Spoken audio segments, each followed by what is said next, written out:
நீங்க வந்து ஒரு ரெட்ரோ பைக் பாக்குறீங்க அப்படின்னா கண்டிப்பா இந்த வண்டியை அவாய்ட் பண்ணிட்டு உங்களால ரெட்ரோ பைக் வந்து பார்க்க முடியாது. ஸோ அப்படிப்பட்ட பைக் தான் ஹோண்டாவோட CB350. ஹோண்டா CB350ல பாத்தீங்க அப்படின்னா ஒரு லிமிடெட் எடிஷனை வந்து அறிமுகப்படுத்திருக்காங்க, ஸ்பெஷல் எடிஷன் அப்படின்னு சொல்லலாம். ஸோ இதுல என்னெல்லாம் கொடுத்துருக்காங்க, உண்மையிலேயே ஒர்த்தா, இதோட ஆஃப்டர் ஜிஎஸ்டிக்கு அப்புறம் இருக்கக்கூடிய ப்ரைசிங் என்ன, அண்ட் இந்த வெஹிக்கிள் ரைட் பண்றதுக்கு எப்படி இருக்கு, இது எல்லாத்தையும் இந்த வீடியோவில் நம்ம டீட்டெயிலாக பார்க்கலாம். வாங்க வீடியோக்குள்ள போகலாம்.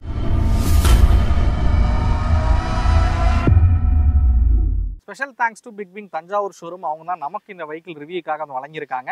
நீங்கள் ஹோண்டா பிக் விங் வெஹிக்கிள்ஸ் வந்து பார்க்குறீங்க அப்படின்னா டிஸ்பிளே தெரியக்கூடிய பிக் விங் தஞ்சாவூர் ஷோரூமை மறக்காம காண்டாக்ட் பண்ணுங்க. இந்த ஸ்பெஷல் எடிஷன்ல பாத்தீங்க அப்படின்னா நிறைய மாற்றங்கள் வந்திருக்கும், நிறைய கலர் ஆப்ஷன் வந்து கொடுத்துருப்பாங்க. அப்படிலாம் நீங்க எதிர்பார்த்தீங்க அப்படின்னா கண்டிப்பா இல்லவே இல்லை அப்படின்னு தான் வந்து சொல்லுவேன். நீங்க பார்க்கக்கூடிய இந்த ரெட் கலர், ஸோ இந்த ரெட்ல பாத்தீங்கன்னா கோல்டன் கலர்ல வந்து ஸ்டிக்கர்ஸ் வந்து பண்ணியிருக்காங்க. இதே கோல்டன் கலர்ல பாத்தீங்க அப்படின்னா இவங்களோட ப்ரௌன் இருக்கு பார்த்தீங்களா, ஸோ அதுலேயும் வந்து ஸ்டிக்கர்ஸ் வந்து பண்ணியிருக்காங்க. பட் அதில் வந்து அந்த ஸ்டிக்கர்லாம் பண்ணியிருக்கிற விதம் வந்து பெருசா எடுப்பா இல்லை அப்படின்னு வந்து சொல்லுவேன். பட் இந்த கலரை பொறுத்த வரைக்கும் நாட் பேட், நல்லாவே இருக்கு அப்படின்னு வந்து சொல்லலாம். மேபி இதுல வந்து எங்கெல்லாம் ஸ்டிக்கர்ஸ் இருக்கு அப்படிங்கிறத நான் 1 by 1 உங்களுக்கு காமிச்சிடறேன். ஃப்ரண்ட்ல பாத்தீங்க அப்படின்னா அந்த மட்கார்ட்ல பாத்தீங்க அப்படின்னா அந்த கோல்டன் கலர் வந்து ஸ்டிக்கர் வந்து பண்ணியிருக்காங்க. ஆக்சுவலா அது ஸ்டிக்கர் தான், பெயிண்டிங் வந்து கிடையாது. இல்லை வந்து ஸ்டிக்கர் தான் வந்து பண்ணியிருக்காங்க. அதே மாதிரி நீங்க ஃபியூல் டேங்க்ல வந்து பார்க்கலாம். ஸோ இந்த இடங்கள்ல வந்து அந்த ஸ்டிக்கர்லாம் வந்து பண்ணியிருக்கிற விதம் வந்து நீங்க வந்து பார்க்கலாம். ஒரு ரெட்ரோ ஃபினிஷ் வந்து இருக்கணும், ஒரு ரெட்ரோ டிசைன் வந்து இருக்கணுன்றதுக்காண்டி இந்த மாதிரி வந்து பண்ணியிருக்காங்க அப்படின்னு சொல்லுவேன். அப்படியே நீங்க மேலே பார்த்தீங்க அப்படின்னாலும் இந்த இடத்துல டேங்க்குக்கு மேலேயும் வந்து ஒரு அணில் கோடு மாதிரி வந்து போட்டிருக்காங்கன்னு சொல்லலாம், அதுவும் கோல்டன் கலர்ல. இங்க வந்து ஸ்பெஷல் எடிஷன் அப்படின்னு சொல்லக்கூடிய ஸ்டிக்கருமே வந்து ஒட்டியிருக்காங்க. எனக்கு இதை வந்து பார்க்கும்போது எப்படி தோணுச்சு அப்படின்னா, அந்த சக்திமான்லாம் பார்த்துருக்கீங்களா, ரெட் கலர்ல அந்த கோல்டன் கலர்ல இருக்கக்கூடிய அந்த ட்ரெஸ் மாதிரி இருந்துச்சு. இந்த கலர்ல இந்த கோல்டன் கலர்லாம் வந்து கொடுத்துருக்கிற விதம். ஸோ அது மாதிரி சைட் பாக்ஸு, ஸோ இந்த இடங்கள்லையும் நீங்க வந்து பார்க்கலாம். ஸோ அந்த கோல்டன் கலர்ல ஸ்டிக்கர் பண்ணியிருக்கிறத பின்னாடி இருக்கக்கூடிய மட்கார்ட்லையும் அந்த கோல்டன் கலர் ஸ்டிக்கர்ஸ் உங்களால பார்க்க முடியும் அப்படின்னு சொல்லுவேன். ஸோ இந்த கலர்ல கூட பார்க்கறதுக்கு கொஞ்சம் நல்லா இருக்கு. பட் எனக்கு தெரிஞ்சு அந்த கலர்ல அந்த ஸ்டிக்கர் பண்ணியிருக்கிற விதம் வந்து அந்த லெவலுக்கு எடுப்பா இல்லை அப்படின்னு வந்து குறிப்பிடுவேன். ஸோ இதை தவிர இந்த வெஹிக்கிளில் எந்த ஒரு மாற்றத்தையும் பார்த்தீங்க அப்படின்னா அந்த ஸ்பெஷல் எடிஷனுக்காக கொண்டு வரல அப்படின்னு வந்து சொல்லுவேன். ஹோண்டா கிட்ட கேட்டுக்கிறது ஒரே ஒரு விஷயம்தான், உங்களோட காம்படிட்டர் பிராண்ட் தெரியும் யாருன்னு. அவங்க ஒரு 3 மாதத்துக்கு ஏதோ ஒரு ஒன்று அப்டேட் பண்ணிக்கிட்டே இருக்காங்க. ஒன்றும் புதுசாக ப்ராடக்ட் லான்ச் பண்ண மாட்டாங்க, ஆனால் புதுசாக கலரை வந்து லான்ச் பண்ணிக்கிட்டே இருப்பாங்க. ஒரு டூயல் டோன் ஃபினிஷ் வந்து கொடுப்பாங்க. ஒரு மக்கள்கிட்ட ஒரு ஹைப்பு, அந்த ப்ராடக்ட்டை பற்றி பேசுகிற விதமாக எப்போவுமே வந்து வச்சுருக்காங்க. ஸோ அது மாதிரி நீங்களும் ஏதாவது பண்ணிங்கன்னா பெட்டராக இருக்கும் அப்படின்னு வந்து சொல்லுவேன். உங்கள் ப்ராடக்டில் புதியதாக ஒரு கலர் ஆப்ஷனை கொடுக்குறதா இருக்கட்டும். புரியுது, எனக்கு ஒரு 8 மாதத்துக்கு முன்னாடி நீங்கள் கலர் ஆப்ஷன்லாம் வந்து கொடுத்தீங்கன்னா, பட் நான் என்ன கேட்குறேன்னா ஒரு டூயல் டோன் கலரு யங்ஸ்டருக்கு பிடிச்ச மாதிரியான ஏதோ ஒரு விஷயங்கள் நீங்கள் வந்து ஸ்பெஷல் எடிஷன் அப்படின்னு எதாவது பண்ணிகிட்டே இருந்தீங்க அப்படின்னா கொஞ்சம் நல்லாயிருக்கும் அப்படின்னு சொல்லுவேன். ஏன்னா மக்கள்கிட்ட உங்கள் பேரும் அதிகமாக போய் ரீச் ஆகும். இப்போ வரைக்கும் ரெட்ரோ பைக் அப்படின்னாலே எல்லாருக்கும் ஞாபகம் வர்றது ராயல் என்ஃபீல்டாக தான் இருந்துட்டு இருக்கு. பட் ஹோண்டா 1949 காலகட்டத்திலேருந்து பைக்ஸ் வந்து உருவாக்கிக்கிட்டு இருக்காங்க. நீங்கள் பார்க்கக்கூடிய அந்த மாதிரியான ரெட்ரோ பைக்ஸ் எல்லாமே ஹோண்டாவும் உருவாக்கிக்கிட்டு இருந்த ஒரு மேனுஃபேக்சர் தான். பட் நிறைய பேர் என்ன நினச்சிக்கிறாங்கன்னா ஹோண்டா வந்து புதியதாக பார்த்தீங்கன்னா இந்த ஃபீல்டு, இந்த ரெட்ரோ பைக்ஸ்குள்ளே வந்திருக்காங்க அப்படின்னு வந்து நினைக்கிறீங்க. பட் ரொம்ப காலமாக ரெட்ரோ பைக்ஸ்லாம் உருவாக்கிக்கிட்டு இருந்த ஒரு மேனுஃபேக்சர்ஸ் தான் ஹோண்டா அப்படின்னு வந்து குறிப்பிடுவேன். என்னையை பொறுத்த வரைக்கும் இந்தியன் மார்க்கெட்டை கொஞ்சம் இன்னும் புரிஞ்சுக்கிட்டு இன்னும் புதுவிதமான கலர் ஆப்ஷனு, கொஞ்சம் டிசைனில் சின்ன சின்ன சேஞ்சஸு, இது மாதிரிலாம் பண்ணி வெளியிட்டீங்க அப்படின்னா ரொம்பவே சூப்பராக இருக்கும். ஆஸ் அ ஹோண்டாவோட ஃபேன் பாயாக நான் கேட்டுக்கிறது இந்த ஒரு விஷயம் தான். ஓகே விலர்ஸ், எல்லாருக்கும் ஹோண்டா CB350 பற்றி தெரியும். ஹோண்டா ஹைனஸ் தான் ஃபர்ஸ்ட் அறிமுகப்படுத்தினாங்க. அதுக்கப்புறம் தான் CB350 வந்து அறிமுகப்படுத்தினாங்க. ஹோண்டா ஹைனஸ்ல இருந்து இன்னும் ரெட்ரோ ஃபீலை வந்து கொடுக்கணும் அப்படின்றதுக்காண்டி ஃப்ரண்ட் டெலஸ்கோபி சஸ்பென்ஷன் மேலே பார்த்தீங்க அப்படின்னா ஒரு கவுல்லாம் வந்து அட்டாச் பண்ணி அந்த ஃப்ரண்ட்ல இருக்கக்கூடிய மட்கார்ட் அண்ட் ரியர் மட்கார்ட்ஸ்லாம் வந்து பெருசாக்கி ஒரு மோர் ரெட்ரோ ஃபீலை வந்து கொடுக்கணும் அப்படின்றதுக்காண்டி உருவாக்கி அறிமுகப்படுத்த வெஹிக்கிள் தான் இந்த CB350 அப்படிங்கிற மாடல். ஸோ இதை எல்லாருமே பார்த்துருப்பீங்க. நானே நம்ம சேனலில் 2-3 வீடியோக்கு மேலே இருக்குது. பட் இன்னைக்கு நம்ம ரிவ்யூ பண்ணுறது எதுக்காக அப்படின்னு கேட்டிங்கன்னா ஆல்மோஸ்ட் ஒரு 1 இயர் பக்கம் ஆயிடுச்சு. நம்ம ரீசெண்டாக கூட ஹைனஸையும் ஆர்எஸையும் பார்த்தீங்க அப்படின்னா வீடியோ வந்து பண்ணியிருந்தோம். ஸோ புதுசாக கலர்லாம் வந்துருந்துச்சு அப்படின்னு சொல்லி பண்ணியிருந்தோம். பட் இந்த வெஹிக்கிளுக்கு எந்த ஒரு அப்டேட்டுமே நம்ம வந்து பண்ணலை. ஸோ அதனால தான் மெயினாக இந்த வீடியோவில் நம்ம அதெல்லாம் பற்றி பேசலாம் அப்படின்றதுக்காக வந்திருக்கேன். ஃபர்ஸ்ட் ஆஃப் ஆல் இந்த CB350யோட ஹைலைட்ஸ் எல்லாத்தையுமே நான் வந்து எக்ஸ்பிளைன் பண்ணிடுறேன். ஹெட்லைட்ஸ், இண்டிகேட்டர் எல்லாம் பார்த்தீங்கன்னா எல்இடியில் இருக்கிற மாதிரி கொடுத்துருப்பாங்க. டெய்லைட் ஹாலோஜன் செட்டப்பில் வந்து கொடுத்துருப்பாங்க. நல்ல ஒரு ரெட்ரோ டிசைனில் நீங்கள் பைக் பார்க்குறீங்க அப்படின்னா கண்டிப்பாக இந்த பைக்கில் வந்து ப்ரிஃபர் பண்ணலாம் அப்படின்னு சொல்லுவேன். ஸோ ஃபியூல் டேங்க் பொறுத்த வரைக்கும் 15.2 லிட்டர் ஃபியூல் டேங்க் வந்து கொடுத்துருப்பாங்க. ஆவரேஜாக ஒரு 30 கிலோமீட்டர் மைலேஜ் கொடுக்குது அப்படின்ற பட்சத்தில் நீங்கள் ஒரு 450 இருந்து ஒரு 500 கிலோமீட்டர் வரைக்கும் ரேஞ்ச் போகிற வகையில் இந்த ஃபியூல் டேங்க் வந்து கொடுத்துருக்காங்க அப்படின்னு சொல்லலாம். 30ங்கிறத நான் கம்மியான மைலேஜ் தான் வந்து குறிப்பிடுறேன். நிறைய பேர் பார்த்தீங்க அப்படின்னா ஹோண்டாவோட இந்த Highness RS and 350 users CB 350யோட யூசர்ஸ் வந்து 40 வரைக்குமே கிளைம் பண்ணுறாங்க. 38 to 40 வரைக்கும் மைலேஜ் கொடுக்கும் அப்படின்னு கிளைம் பண்ணுறாங்க. ஸோ அதனால் மைலேஜ் அப்படிங்கிறது இந்த 350 செக்மெண்ட்டில் தி பெஸ்ட்டுன்னு சொல்லுவேன் இந்த ஹோண்டா ப்ராடக்ட்டை பொறுத்த வரைக்கும். இந்த டேங்க்கில் வந்து இந்த கிரிப் மார்லாம் வந்து கொடுத்து இன்னும் கொஞ்சம் ரெட்ரோ ஃபீல் வந்து இருக்கிற மாதிரி வந்து வடிவமைச்சிருக்காங்க அப்படின்னு வந்து சொல்லலாம். எக்ஸாஸ்ட்லாம் பார்த்தீங்க அப்படின்னா அந்த குரோம் ஃபினிஷ் இருக்கிற மாதிரி வந்து கொடுத்துருக்காங்க அப்படின்னு குறிப்பிடுவேன். அண்ட் இந்த ஸ்பெஷல் எடிஷனில் ஒரு அப்டேட் வந்து பண்ணியிருக்காங்கன்னு சொன்னா இந்த கிராப் ரெயில் ஆல்சோ பார்த்தீங்க அப்படின்னா குரோம் ஃபினிஷ் இருக்கிற மாதிரி வந்து கொடுத்துருக்காங்க. பழைய மாடலில் பிளாக்ல இருக்கிற மாதிரி இருக்கும், இப்போ இது வந்து குரோமில் இருக்கிற மாதிரி வந்து வடிவமைச்சிருக்காங்க. ஸோ டிசைன் பற்றி உங்களோட கருத்துக்கள் என்ன அப்படிங்கிறத மறக்காம கமெண்ட் பண்ணுங்க. நம்ம மித்த விஷயங்களை ஒன் பை ஒன் பார்க்க ஆரம்பிப்போம். இதோட இன்ஸ்ட்ருமெண்ட் கிளஸ்டர் பார்த்தீங்க அப்படின்னா ஒரு அனலாக்ல இருக்கக்கூடிய இன்ஸ்ட்ருமெண்ட் கிளஸ்டர் தான் பயன்படுத்திருக்காங்க. சின்னதாக ஒரு டிஜிட்டல் மீட்டர் வந்து கொடுத்துருக்காங்க. அண்ட் கனெக்டிவிட்டி ஃபங்க்ஷனுமே இருக்கு. பட் நோட்டிஃபிகேஷன்ஸ் மட்டும் தான் உங்களுக்கு காமிக்கும். பெருசாக அந்த டர்ன் பை டர்ன் நேவிகேஷன் இந்த மாதிரியான விஷயங்கள் கிடையாது. ரோட்ஸிங் ஆப் மூலயமா நீங்கள் கனெக்ட் பண்ணிக்கவும் முடியும். அதே மாதிரி சைடில் பார்த்தீங்க அப்படின்னா ஒரு யூஎஸ்பி சார்ஜிங் போர்ட்டும் வந்து இருக்கிற மாதிரி வந்து கொடுத்துருக்காங்க. மேபி இதெல்லாமே வந்து ஓகே அப்படின்னு வந்து சொல்லலாம். அந்த ரெட்ரோ டிசைனுக்கு தகுந்த அந்த டிசைனில் வந்து இதோட கிளஸ்டரை வந்து வடிவமைச்சிருக்காங்க அப்படின்னு வந்து குறிப்பிடுவேன். ஸோ இந்த வெஹிக்கிளோட சீட் ஹைட் விஷயத்துக்கு வருவோம். ஸோ 800 mm சீட் ஹைட் அப்படிங்கிறது இந்த வெஹிக்கிளில் வந்து கொடுத்துருக்காங்க. 186 கிலோ வெயிட் அப்படிங்கிறது இந்த வெஹிக்கிளில் வந்து கொடுத்துருக்காங்க. ஹேண்டில் பண்ணுறதுக்கு கொஞ்சம் ஹெவியரான மிஷின் அப்படி தான் சொல்லுவேன். ஈஸியாலாம் ஹேண்டில் பண்ண முடியாது. பட் வெயிட் மேனேஜ்மெண்ட் வந்து ரொம்ப நல்லா பண்ணியிருக்காங்க. வெஹிக்கிள் ரைட் பண்ணும்போது ஒரு 150cc ஓட்டினா எந்த அளவுக்கு வெயிட்லெஸ்ஸாக ஃபீல் ஆகுமோ அது மாதிரி தான் இருக்கும். ஸோ இனிஷியலாக 186 கிலோன்றது நகர்த்தவோ இல்லை இந்த மாதிரி ஐடல் ஸ்டேஜ்லயோ வேணா வெயிட்டா உங்களுக்கு தெரியலாம். பட் வெயிட் அதாவது வண்டி ஓட்டுனீங்க அப்படின்னா கண்டிப்பா இவ்வளோ வெயிட் இருக்க ஒரு மிஷினா வந்து தெரியவே தெரியாது அப்படின்னு தான் சொல்லுவேன். குறிப்பா நான் நிறைய பேர் ரோட்ல பார்த்த வரைக்கும் கொஞ்சம் ஏஜ் கூட இருக்கிறவங்க, ஒரு 60+ இருக்கிறவங்க, ஒரு 65+ இருக்கக்கூடிய ஆட்கள்லாம் கூட இந்த ஹைனஸையும் சரி இந்த சிபி 350யும் சரி ஓட்டுறதை நான் வந்து பார்த்துருக்கேன். ஸோ அவங்கள்ட்ட நான் ஏன்னா நாங்கள் பிக் விங்கோட சேர்ந்து ரைட்லாம் வந்து போயிருக்கோம். அவங்கள்ட்ட நான் பேசும்போது கேட்ட விஷயம் என்னன்னு கேட்டிங்கன்னா, பார்க்க தான் சார் இது ரொம்ப பெருசாக இருக்கும், பட் ஓட்டும் போது பார்த்தீங்க அப்படின்னா ரொம்ப ஈஸியாக எங்களால் வந்து ஓட்ட முடியுது. ஸோ அதனாலேயே நாங்கள் இந்த வெஹிக்கிளை வந்து ப்ரிஃபர் பண்ணோம். ஸோ டெஸ்ட் ட்ரைவ்லாம் வந்து பண்ணி பார்க்கும்போது எனக்கு ஒரு புல்லட் வாங்கணும்னு ஒரு ஆசை இருந்துச்சு. பட் அது என்னால் ஓட்ட முடியுமா, அதோட வெயிட் அதிகமாக இருக்குமோ அப்படிங்கிற ஒரு கேள்விக்குறியெல்லாம் வந்து இருந்துச்சு. பட் நான் இந்த வெஹிக்கிளை டெஸ்ட் ட்ரைவ் பண்ணி பார்க்கும்போது எனக்கு அந்த மாதிரி ஃபீல் வந்து இல்லை அப்படின்னு வந்து சொல்லியிருக்காங்க.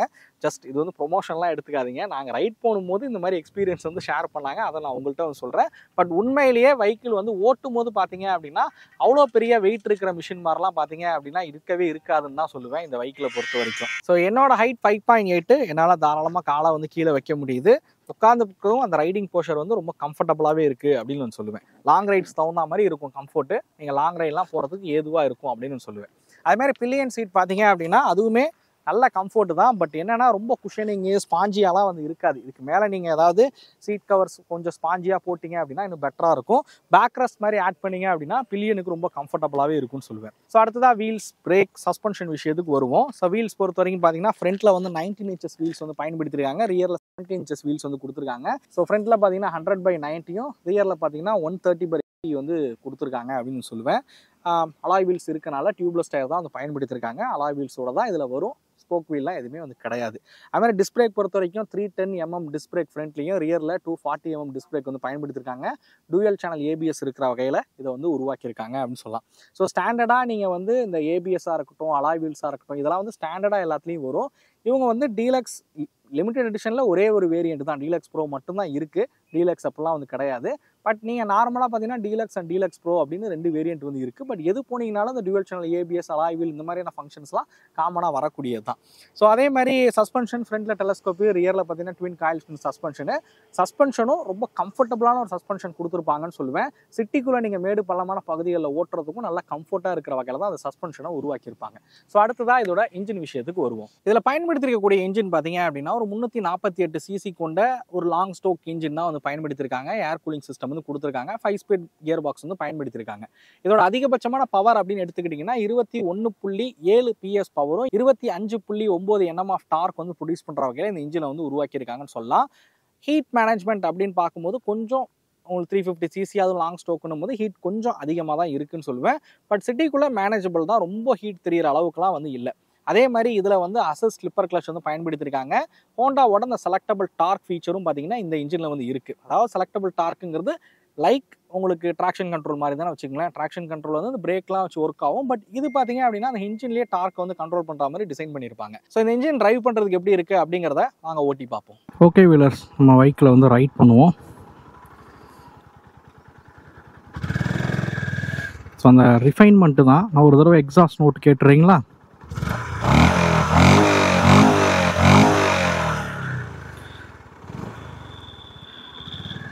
ஸோ கிளச் பார்த்தீங்க அப்படின்னா நல்ல லைட்டரான ஒரு கிளச்சாக வந்து கொடுத்துருக்காங்க. அசஸ் ஸ்லிப்பர் கிளச்லாம் எடுக்கிறது ஒரு பாசிட்டிவ் சைடு அப்படின்னு வந்து குறிப்பிடலாம். ஸோ ராயல் என்ஃபீல்டில் இன்னும் கிளாசிக்கில் வந்து அசஸ் ஸ்லிப்பர் கிளச் வந்து வரலை. ஒன்லி ஒரு வேரியண்ட்டில் தான் வந்திருக்கு. ஸ்டாண்டர்டாக அவங்க இன்னும் கொடுக்கல. மேபி அடுத்த அப்டேட்ஸில் அது கொடுப்பாங்கன்னு நினைக்கிறேன். எனக்கு ராயல் என்ஃபீல்டில் அந்த கிளச்சு தான் பிடிக்காமல் இருந்துச்சு. பட் இப்போ அதையும் வந்து மாற்றிருக்காங்க. ஸோ அந்த இன்ஜினை காட்டிலும் நம்ம 315 எடுத்தால் நம்ம இந்த வெஹிக்கிளோட புல்லட் 350 கிளாசிக் 350 தான் கம்பேர் பண்ணுவோம். அதை காட்டிலும் பார்த்தீங்க அப்படின்னா இதோட ரிஃபைன்மெண்ட் லெவல் இன்னும் பெட்டராக இருக்கும் அப்படின்னு வந்து குறிப்பிடலாம். அதே மாதிரி இது வந்து கொஞ்சம் ஒரு லாங்கர் கியர் ரேஷியோ இருக்கக்கூடிய ஒரு வெஹிக்கிள் தான். ரொம்ப ஷார்ட்டாக டக்குன்னு மாற்றணுன்ற அவசியம் இல்லை. நீங்கள் இப்போ வந்து ஒரு 50 கிலோமீட்டர் ஸ்பீடில் போயிட்டு இருக்கீங்க, நான் 4th கியரில் போகிறேன். நீங்கள் ஒரு 5th கியர் போட்டிங்க அப்படின்னா போக முடியும். பட் அந்த சின்ன ஜர்க்கு வந்து உங்களுக்கு தெரியும். அந்த வெட்டி இழுத்து போகுது பார்த்தீங்களா, அது வந்து தெரியும். ஏன்னா இது வந்து ஒரு லாங்கர் கியர் ரேஷியோ இருக்கக்கூடிய ஒரு வெஹிக்கிளாக தான் வந்து உருவாக்கியிருக்காங்க. ஸோ இதனால் சிட்டிக்குள்ளே ஓட்டும் போது ஒரு சின்ன நெருடல் என்னன்னு கேட்டிங்கன்னா, நீங்கள் ஸ்பீட் பிரேக்கர்லாம் ஏறி இறங்குறீங்கன்னும் போது ஃபஸ்ட்டு கியருக்கு வரா மாதிரி இருக்கும். அது குறிப்பாக பில்லியன் வச்சு ரைட் பண்ணும்போது ஃபஸ்ட்டு கியருக்கு வந்து நீங்கள் மூவ் பண்ணுற மாதிரி இருக்கும். அது ஒன்று தான் இந்த வெஹிக்கிளில் மைனஸாக நான் பார்த்தது. இந்த வண்டியோட ரிஃபைன்மெண்ட் லெவல் அப்படிங்கிறது நீங்கள் ஒரு 80 இல்லை 100லேயோ க்ரூஸ் பண்ணீங்க அப்படின்னாலுமே நல்ல ரிஃபைன்டான ஒரு இன்ஜினாக பார்த்தீங்க அப்படின்னா இந்த இன்ஜினை வந்து உருவாக்கியிருப்பாங்க அப்படின்னு ஒன்று சொல்லலாம். ரொம்ப கம்ஃபர்டபுளாக நீங்கள் ஹைவேல வந்து டூர் பண்ணிட்டு போகிறதுக்கு தகுந்த மாதிரி பார்த்தீங்க அப்படின்னா இந்த இன்ஜினை வந்து கொடுத்துருப்பாங்க. பிரேக்கிங் நீங்கள் வந்து பார்க்கலாம். டுவெல் சேனல் ABS இருக்குது. ஃப்ரண்ட் பிரேக்கும் 310 mmன்றனால நல்ல பிரேக்கிங் வந்து கொடுத்துருக்காங்க. கம்ஃபர்டபுளாக நீங்கள் எங்கே நிப்பாட்டணும்னு நினைக்கிறீங்களோ அந்த இடத்துல உங்களால் பிரேக் வந்து அப்ளை பண்ணி நிறுத்தவும் முடியும். ஸோ நான் இதில் வந்து லாங் ரைட்ஸ்லாம் நிறையா போயிருக்கேன். ஸோ அதை வச்சு சொல்லணும் அப்படின்னா ஒரு லாங் ரைட்ஸுக்கு ஒரு பக்காவான கம்பெனியனாக இந்த வண்டி வந்து இருக்கும். ஸோ லாங் ரைட்ஸுக்கு ஒரு பக்காவான ஒரு வெஹிக்கிளாக பார்த்தீங்க அப்படின்னா இந்த வண்டி வந்து இருக்கும் அப்படின்னு சொல்லலாம். எனக்கு சிட்டியை விட இந்த வெஹிக்கிளை வந்து லாங் ரைடு ஓட்டுறதுக்கு தான் ரொம்ப பிடிக்கும் அப்படின்னு வந்து குறிப்பிடுவேன். இந்த இன்ஜினை பொறுத்த வரைக்கும் அட்வான்டேஜாக நான் பார்க்குறது மைலேஜ், அதுக்கப்புறம் ரிஃபைன்மெண்ட் லெவல். ஸோ இது எல்லாமே நான் வந்து ஒரு அட்வான்டேஜாக வந்து பார்க்குறேன். பவர் அப்படிங்கிறது அக்ரஸிவாக இருக்காது, லீனியராக இருக்கும்னு வந்து குறிப்பிடுவேன். ஹோண்டாவோட அந்த ஐவிடெக் இன்ஜின் மாதிரி தான் சொல்லலாமே. ரொம்ப லீனியராக வந்து பவரை வந்து டெலிவரி பண்ணும். நீங்கள் எந்த இடத்துல ஆக்சிலரேஷன் கொடுத்தாலும் இன்ஜின் ஒரே மாதிரியான ஒரு பர்ஃபார்மன்ஸ் வந்து இருக்கிற மாதிரி வந்து கொடுத்துருப்பாங்க. நீங்கள் 5th கியரில் ஒரு 80ல் போய் த்ராட்டல் பண்ணிங்கனாலும் லீனியராக இருக்கும். டாப் ஸ்பீடுங்கிறது இந்த வெஹிக்கிளால் ஒரு 120 வரைக்கும் உங்களால் டாப் ஸ்பீடு வந்து போக முடியும். பட் இதோட ஸ்வீட் ஸ்பாட்டுங்கிறது ஒரு 90 to 100ங்க. ஸோ 100லாம் வந்து ரொம்ப கம்ஃபர்டபுளாக உங்களால் வந்து ட்ரிபிள் டிஜிட் வந்து போக முடியும்னு சொல்லுவேன் இந்த வெஹிக்கிளை பொறுத்த வரைக்கும். டாப் அண்ட் பர்ஃபார்மன்ஸ்ன்றது இந்த வெஹிக்கிளில் வந்து கம்மி தான். நீங்கள் இனிஷியலாக அந்த மிட் ரேஞ்சில் இருக்க அந்த லீனியர் பர்ஃபார்மன்ஸ் வந்து டாப் எண்டில் வந்து இருக்காது. 100க்கு மேலே ஆக்சிலரேஷன் கொடுத்தீங்கன்னா அந்த 120 ரீச் ஆகிறதுக்கு கொஞ்சம் லேட் ஆகும். மித்தபடி இந்த வெஹிக்கிளோட ரைட் அண்ட் ஹேண்ட்லிங், சஸ்பென்ஷன் கம்ஃபர்ட்டும் பார்த்தீங்கன்னா சிட்டியில் இருக்கக்கூடிய மேடு பள்ளமான பகுதிகளில் விட்டாலும் ரொம்ப நல்லாயிருக்கும். பட் சீட்டில் இன்னும் குஷனிங் கொஞ்சம் இம்ப்ரூவ் பண்ணால் நல்லாயிருக்கும்னு சொல்லுவேன். நான் வீடியோவில் சொன்ன மாதிரியே சீட்டில் இன்னும் ஒரு பெட்டரான குஷனிங் கொடுத்து நீங்கள் சீட் கவர் போட்டிங்க அப்படின்னா இன்னும் நல்லாயிருக்கும். ஸோ சிட்டிக்குள்ளே நம்ம வந்தாச்சு. இது ஒரு ஷார்ட் ரைடு தான். சிட்டியில் என்ன பிரச்சனைன்னு கேட்டிங்கன்னா எல்லா இடத்துலையும் தீபாவளி சமயங்கிறனால அந்த ஸ்பீக்கர் கட்டியிருக்காங்க. ஸோ அதில் வந்து ஏதாவது ஒரு அனௌன்ஸ்மெண்ட்டு இல்லை ஆடு வந்து ஓடிக்கிட்டே இருக்குது. ஸோ அதனால தான் நான் ஹைவேஸில் ஓட்டி பார்ப்போன்றதுக்காண்டி வந்தேன். ஸோ அதே மாதிரி இந்த மாதிரி ஒரு சிட்டியில் நீங்கள் ஹேண்டில் பண்ணுறீங்க அப்படின்னும் போதும் ஒரு ஒரு 150cc வண்டியை ஓட்டினா எந்த மாதிரி இருக்குமோ அது மாதிரி தான் இருக்கும். ரொம்ப ஹெவியரான ஒரு மிஷினை வந்து போட்டு மல்லு கட்டிக்கிட்டு ஓட்டுற மாதிரிலாம் பார்த்தீங்க அப்படின்னா இந்த வண்டியை ஓட்டும் போது வந்து இருக்காது. ஒரு 150cc மோட்டார் சைக்கிள் ஓட்டினா எப்படி இருக்கும்? ஸோ ஒரு ஈஸியாக நம்ம ஹேண்டில் பண்ணுவோம்ல, அது மாதிரி ஈஸியாக நீங்கள் இந்த வண்டியை வந்து ஹேண்டில் பண்ணலாம் அப்படின்னு நான் சொல்லுவேன். ஃப்ளிக்கபிளாக இருக்குமான்னு கேட்டால் அந்த லெவலுக்கு ஃப்ளிக்கபிளான வெஹிக்கிள்லாம் வந்து கிடையாது. ஸோ இந்த நீங்கள் வந்து பார்க்கலாம், ரொம்ப ஃப்ளிக்கபிளாக இருக்கிற வெஹிக்கிள்லாம் வந்து கிடையாது. ரொம்ப அந்த கார்னரிங்லாம் வந்து ரொம்ப கான்ஃபிடென்ட்டாக எடுக்க முடியும்லாம் கேட்டிங்கன்னா அதெல்லாம் வந்து இந்த வண்டியில் எதிர்பார்க்க வேணாம். ஸோ கார்னரிங்கு, ஃப்ளிக்கபிலிட்டி இந்த மாதிரியான விஷயங்களுக்கு தகுந்த வெஹிக்கிள் இது கிடையவே கிடையாது. ஸோ அதையும் ஞாபகத்தில் வச்சுங்க. என்னையை பொறுத்த வரைக்கும் ஒரு லாங் ரைடுக்கு, ஒரு ரெட்ரோ டிசைனில் இருக்கக்கூடிய ஒரு லாங் ரைடுக்கு பயன்படுத்தக்கூடிய பெருசாக மெயின்டெனன்ஸ் பிரச்சனையெல்லாம் வராத ஒரு வெஹிக்கிளாக வந்து பார்க்குறீங்க அப்படின்னா கண்டிப்பாக ஹோண்டாவோட இந்த CB350 வந்து நீங்கள் வந்து பார்க்கலாம் அப்படின்னு வந்து சொல்லுவேன். நான் சொன்ன மாதிரி இந்த ஒரு விஷயம் தான் எனக்கு சிட்டிக்குள்ளே ரொம்ப எரிச்சலாக இருக்கிறனால, சிட்டியில் வந்து ஓட்டும் போது இந்த அடிக்கடி ஃபஸ்ட்டு கியருக்கு வரணும் கொல்லணும் இந்த மாதிரிலாம் விஷயங்கள் இருக்கிறனால தான் எனக்கு இந்த சிட்டியில் ஓட்டுறதுக்கு அந்த அளவுக்கு பிடிச்சது கிடையாது. ஆனால் ஹைவேல ஓட்டுறதுக்கு எனக்கு ரொம்பவே வந்து பிடிக்கும் அப்படின்னு சொல்லுவேன். ஆனால் சிட்டியில் நீங்கள் ஓட்டுறீங்க அப்படின்னாலுமே இந்த கிளச்செல்லாம் வந்து லைட்டராக கொடுத்துறதுனால ஈஸியாக சிட்டியில் ஓட்ட முடியுது தான், நான் இல்லைன்னு சொல்லலை.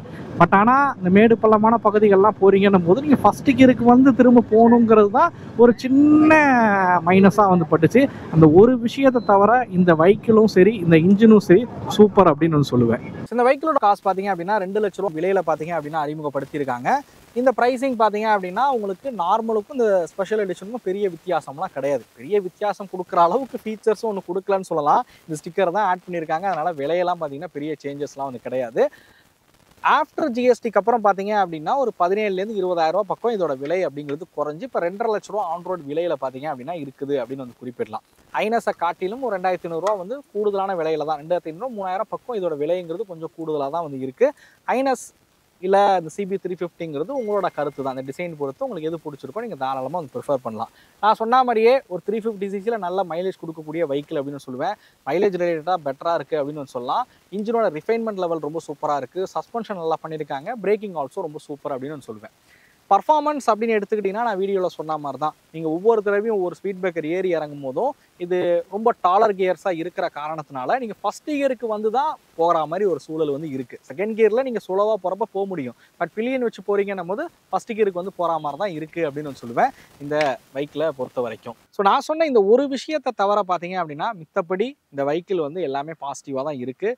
இனிஷியல் அந்த டார்க் அந்த ஃபஸ்ட் கியருக்கு வரா மாதிரி இருக்கிறது மட்டும்தான் ஒரு சின்ன மைனஸாக நான் வந்து குறிப்பிடுவேன். அதை தவிர வேறு எதையுமே மைனஸ் அப்படின்னு இந்த வெஹிக்கிள் வந்து சொல்ல முடியாது. பர்ஃபார்மன்ஸ் ஓகே, ஒரு டாப் அண்ட் வந்து ஒரு ட்ரிபிள் டிஜிட்டில் நீ க்ரூஸ் பண்ணாலும் வைப்ரேஷன்ஸ் இல்லாமல் போகிறதுக்கு ரொம்ப நல்லா இருக்குது. லாங் ரைட்ஸ்க்கு தகுந்த மாதிரி இருக்குது அப்படின்னு நான் சொல்லுவேன். சிட்டிக்குள்ளே ஓட்டணும்னாலும் அதுக்கு தகுந்த மாதிரி அந்த அசஸ் ஸ்லிப்பர் கிளச்சு லைட்டரான ஒரு கிளச்லாம் வந்து வடிவமைச்சிருக்கிறது ரொம்ப கம்ஃபர்டபுளாக இருக்குது அப்படின்னு குறிப்பிடுவேன். நான் சொன்ன மாதிரி ப்ரைஸிங் எல்லாமே உங்களுக்கு ஓகேவா என்னன்னு மறக்காமல் சொல்லுங்கள். வேறு ஏதாவது வெஹிக்கிளோட கம்பேரிஷன்ஸ் வேணும் அப்படின்னா மறக்காமல் கமெண்ட் பண்ணுங்கள். ஆல்ரெடி நம்ம சேனல்லேயே வந்து CB350க்கும் அண்ட் புல்லட் 350க்கும் உள்ள கம்பேரிஷன்ஸ் இருக்குது. அதை நீங்கள் பார்க்கல அப்படின்னா லிங்க் டிஸ்கிரிப்ஷனில் கொடுக்குறேன், மறக்காமல் போய் செக் பண்ணி பாருங்கள். ஸோ அதே மாதிரி இன்னொரு விஷயம், நான் என்னோட பைக்ஸில் பயன்படுத்திட்டு இருக்கக்கூடிய ஆக்சரிஸ் எல்லாமே நான் வந்து அஃபிலியேட்டில் வந்து கொடுத்துருக்கேன். தேவைப்படுறவங்க அதை கிளிக் பண்ணி ப்ராடக்ட் கூட பை பண்ணுங்கள். மேபி தேவைப்படுறவங்களுக்கு நான் சொன்னேன். ஸோ இந்த வீடியோ உங்களுக்கு பிடிச்சிருக்கும் அப்படிங்கிற நம்பரை இந்த வீடியோ பற்றின கருத்துக்களை மறக்காமல் கமெண்ட் பண்ணுங்கள். அடுத்த வீடியோவில் சந்திக்கும் வரை தமிழ் வீல்ஸ் மணிகண்ட நன்றி, வணக்கம்.